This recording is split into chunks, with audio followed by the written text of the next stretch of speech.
Hi, 8th graders. A student asked a question from Khan Academy about Vertex form. The question said, Ying is a professional deep water diver. His altitude in meters relative to sea level, x seconds after diving, is modeled by this function, d of x equals 1/36, parentheses x minus 60, parentheses squared, minus 100. And the question's wanting us to know how many seconds after diving will Ying reach his lowest altitude.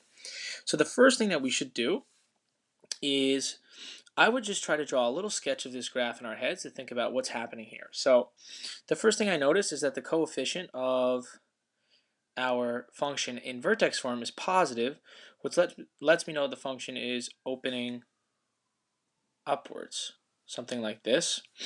Okay. The next thing I know, since this is in vertex form, is I can find the vertex.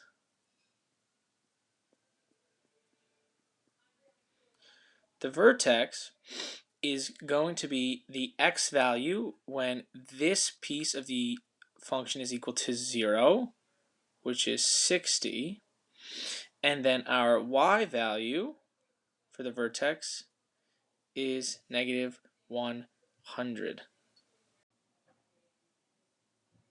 So I am going to redraw my graph to better match now what I know.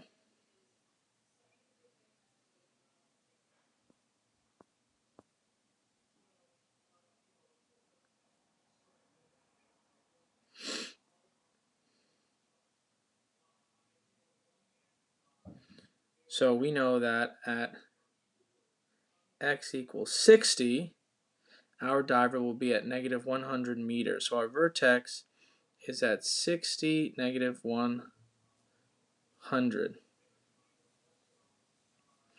Which makes sense because we have some diver, some person, probably starting here, diving down below the surface of the water, and then that person is coming back up after they have dove to the bottom there.